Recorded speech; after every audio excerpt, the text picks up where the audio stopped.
guys, welcome back to replaying the Sophomore Book 1, Chapter 10. Your friends are really starting to feel the pressure of their futures. Can you help them improve their outlook? Well, depends. Chapter 10, Animal Instinct. Next morning, you meet James in the library to talk about the newspaper. Good morning, Luna. Morning. You kiss James on the cheek, he takes your hand and smiles up at you. Got a new assignment lined up for me? I do. I want you to follow up on Chris's Second Chance Scholarship Initiative to see how his first recipient is doing.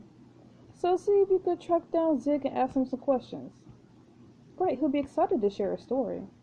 I recommend asking how he's adjusting to this transition, not just academically, but also in terms of the changing social scene that college offers. I'll head over to his place as soon as we're done here. Thanks, Luna. I know you'll come back with the article that uncovers his challenges, struggles, and triumphs.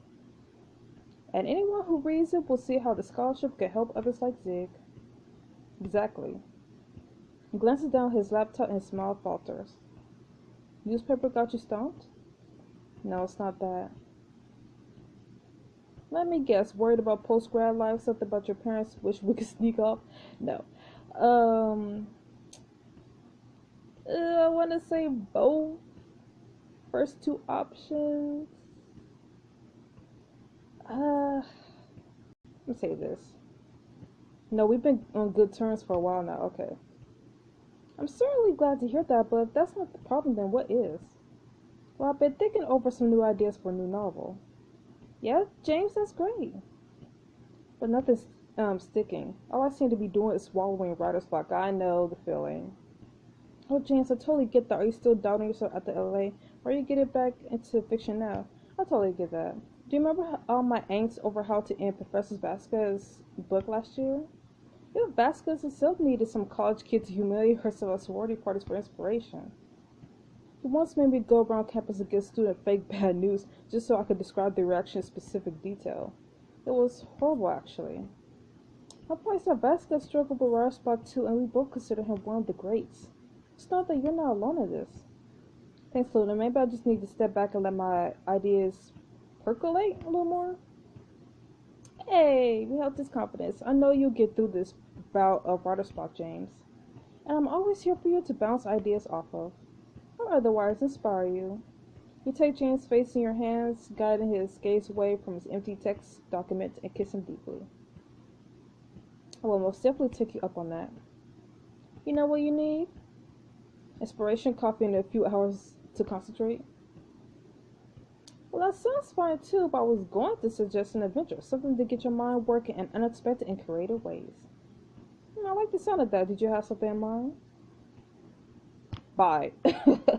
I know how single-minded you get when you're working. Much appreciated. We'll do something creative and unexpected another time. Now expect your novel's first chapter in my inbox by the end of the week, Mr. Ashton. You're giving me deadlines now? I just can't wait any longer than to read your next great work of fiction. Consider me motivated. I'll see you later, Luna. After parting ways with James, you text Zig to tell him about the interview and he invites you to a suite.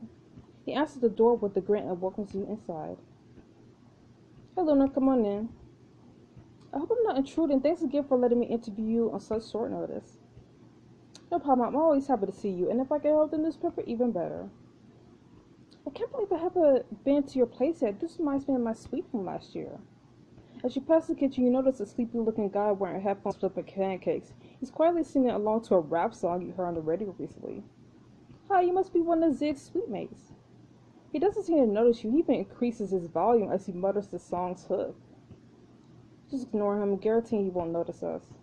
We could try working out here in the living room. If his musical silence gets too disruptive, then we can move to my room.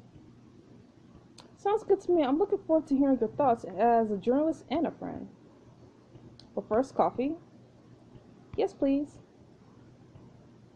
We settle down on the couch as Zig edges past his sweet mate to pour 2 steaming mugs of coffee.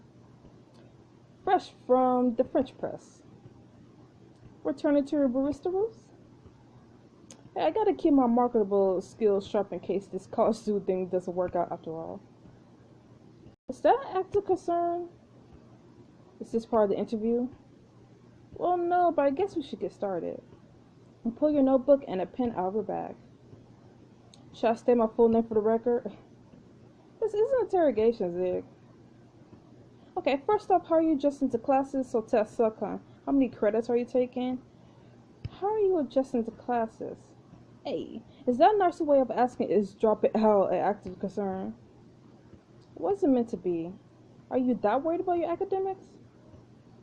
I admit I was worried at first, mostly about disappointing my mom and sisters, and I do feel like a fish out of water sometimes in the lecture hall. But things are going better than I expected. My grades have been pretty consistently good so far. Right, thanks. Now I want to know a little bit more about the extracurricular component of the scholarship and how you enjoy football. Tell me, do you prefer offense or defense? How are you fitting in with the team? Are you looking forward to being a hotshot? How are you fitting in with the team? Yes. Well, Chris has been great, of course. But some of these guys they always act so tough, like Manny the man. And the way they talk about women, like Manny the man. You mean Manny? He's the worst of them, but there's definitely pressure all around to show off or whatever. Maybe they're not really bad guys, but I just can't get used to this macho crap. I'm sure with a little more time on the team, you'll get to see a different side of them. Okay, I've got one last question. Your housing situation is a rough sharing a bathroom with 5 people? Are you bonding with your sweet mates? Bet you can't wait to move off campus. Say this. Well, bonding is one word for avoidance is another. So it's not going any better? I was hoping things might change. I don't know what I expected. Most of them met at freshman orientation. I'm 2 years older and I don't exactly have the most sunshiny demeanor. No surprise they want to cut me out. They're leaving you out of things? You've got that sick rooftop set up like you did and they'll go out there and hang out. I can hear them laughing and stuff without me. You just don't have anything common, different worlds, you know? Oh, that's rough. Yeah, whatever. You know I've always managed on my own. Hey, your interview questions will make for a strong arc. Awesome. So it sounds like you're still getting your bearings then. That's what I understand. I mean, the classes are fine, but I still kind of feel like I'm on the outside looking in, you know? Have you met anyone you like in your classes so far? It's always the fastest way to meet cool people. I don't need new friends. I have you guys. But college is such a great place for branching out socially. Yeah, well, that's not really my strong suit. He falls back against the couch and rubs his forehead. I didn't mean to upset you. It's not you. It's just been pretty clear that I don't fit in. Not with my sweet mates or the football guys, at least. But hey, it's not the end of the world. Like I said, I don't need them. See, if you come so far already, you won't fit in if you don't try. Those guys suck anyway. I mean, it's true that he won't fit in if he doesn't try, so... You think I'm not trying? Calm yourself. I think you're pulling out walls, even with me sometimes. Yeah, well, I feel like I've been pushing myself pretty hard to get along with people. I like to see them try, too. Seems like no one in my suite or on the team or in the classes wants to get to know me. Maybe you just aren't noticing their efforts. Whatever, it's just going to take time, right? That's exactly right, but just try to keep an open mind, alright? At the moment, you hear a clatter come from the kitchen. Zig's sweet man knows the two of you as he picks up the mixing spoon he dropped. Oh. Whoa, sorry dudes, didn't even see you there. I guess I was lost in my own little world. He pulls off his headphones and ambles over to the living room. I wasn't bothering you, was I? Oh, it's no big deal. You're looking quizzically at Zig. Aaron, Luna and Aaron. Hi, I'm a friend of Zig's. Word, nice to meet you. Haven't had the pleasure of meeting any of Ziggy's friends. Yeah, I guess there hasn't really been a good time. You guys want some pancakes? No, it's fine, really. Dude, I make like 30 pancakes. I mean, maybe not 30, but you get my drift. Please, help me eat them. I can't do it alone. I would love some pancakes, thank you, as long as you didn't poison them. While Aaron returns to the kitchen, you lean over to whisper to Zig. Aaron seems pretty nice. Why don't you like him? He calls me dude and my man, like he knows me. It's so fake. Well, at least he's trying. Did you ever make me think he wants to know you? You gotta start somewhere. But where do I go from there? We're very different people. How do I... He cusses so off as Aaron approaches and places a generous plate of pancakes in front of each of you. Enjoy, my dudes. I'm going to eat in my room so you can carry on in peace. With a small wave, he exits down the hall. You turn back to Zig. For a little while, conversation abates as you and Zig scarf down pancakes. As you finish your last bite, you turn to Zig. I just had an idea. Why don't we all do something together? I have a suspicion you and Aaron might get along if you gave him a shot. I don't know, Luna. If we haven't clicked by now, I don't think we're going to. And I am not paying for you to raise your confidence. But you should really give him a chance. You could thank him for the pancakes. Well, I don't know, ice cream or something? I guess I could do something like that. Man, this college social life stuff is weird. But you wouldn't be the Zig I know if you weren't constantly chasing a challenge or 3. I think you got the headline of your article in there somewhere. Zig Ortega, chaser of challenges. Is that really his last name, Ortega? That sounds familiar. I feel like I've heard that last name from somewhere else. I'll keep working on it. You and Zig finish your pancakes and sit your place down. Oh hey, I actually have football practice soon. Want to walk me to the field? Sounds great. I'd love to say hi to Chris too. Let me go grab my jersey. Zig drops off your dishes in the kitchen on his way to his room. In a couple minutes, you're headed out the door. As you and Zig make your way to the football field, you hear raised voices ahead of you on the path. You spot Manny in a heated argument with Chelsea. Come on, Manny. I'm just asking you to take me out to dinner every now and then. You never have time for me anymore. It's like you're cheating on me with football. Are you hot for your teammates or something? Everyone says football is just a bunch of guys in tight pants touching each other's butts. Why would you say something like that? I don't ask what you and your sorority sisters do together when you're not hosting all your prissy parties. You asked if we had sexy sleepovers like last week. I mean, I heard that Becky chick who got kicked out is pretty freaky. And like I said last week, I don't feel comfortable talking about that. Relax, babe. I won't be mad if you did a nasty with some hot chick. It smells like a what? Ugh! Ew, Manny is so gross. He just makes my skin crawl. Oh, that's it. Uh-oh. Zig stomps up to Manny and Chelsea and grabs Manny's shoulder. You saw and run after him. Who do you think you are, talking to her that way? Whoa, dude, don't touch me. Yeah, back off, wow. Wait, why are you taking his side? He was being a jerk to you and objectifying you, not to mention Becca. Yo, sweetheart, can you chill? We're trying to have a conversation here. First you crash our party, then you butt into our business. Manny's my boyfriend. See me as a sexual being is kind of the point. What? What? Chelsea looks at you angrily where her tone is half-hearted. Chris dashes over with a few other players hauling his heels.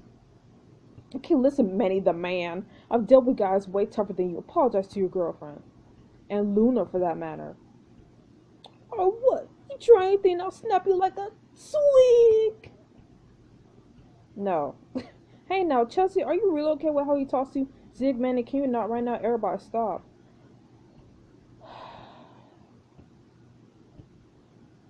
Can you guys stop? Zig and Manny ignore you. Of course. I think you'll find that a little more difficult than you bargained for. Please, Rookie. I've been tackling bigger punks than you for years. And I sent a guy to the hospital. I don't want you to have to go through that. Just then Chris and the other players make it over to you. What the heck is going on here? Manny's being his usual garbage self. And Zig's being an infuriating thug with a savior complex. What? Okay, sounds like we need to have a sit down. We'll start practicing a little bit, but first we're going to talk this out. Manny scoffs and wraps his arm around Chelsea's waist. Yeah, that's always your solution. Let's talk about our feelings. Yeah, right, I'm out of here. I came for football, not group therapy. Come on, babe. Manny storms off with Chelsea. I'm going to sit this one out, too. I need to blow off steam. He kicks at the ground as he stalks off. Chris sighs and looks at his teammates gather around. If you can still make practice well, then meet me over by the bleachers, guys. The players nod uncomfortably and head back the way they came. Chris, are you okay? I don't know, Luna. I love this team and I'm confident we'll come together on the field, but I felt like it would be despite my so-called leadership. I can't get these guys to be the team I know they could be. Manny's being unreasonable. That's not really your fault, Chris. Yeah, well, it sure feels that way. He stops and turns back to look at the team warming up on the sidelines. Got to get practice started. Watches Chris walks out despondently towards the field. Can Chris convince... Whoa. It just ends like that? Can Chris convince his teammates to get along? Keep playing the sophomore to find out. Seriously, it just ends like that? Okay, that was an abrupt ending. Okay, so what should I say? Manny, like Zig says, being his usual garbage self. Chelsea, like, girl, I don't even know what to say to you. Like, I really don't know what to say to you. Oh my goodness. And then, like, with Zig, still don't know what to say with him. But with Chris, I feel like Chris really needs help, you know, getting his team together. Just keeping them from fighting. Like, he really needs Darren. He really needs some guidance from Darren, I swear.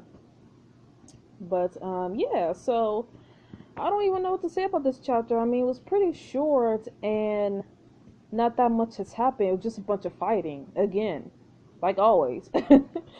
Oh my goodness, I hope the next chapter is better, because we didn't really accomplish anything. Like, it was just Manny being Manny, Chris feeling sorry for himself, Zig being angry, and going after Manny. Well, not going after Manny, but getting into it with Manny because of Manny. Manny being Manny. Anyways, enough of my ranting, so I'll see you guys next week for the next chapter of the Sophomore. Stay frosty. Bye-bye.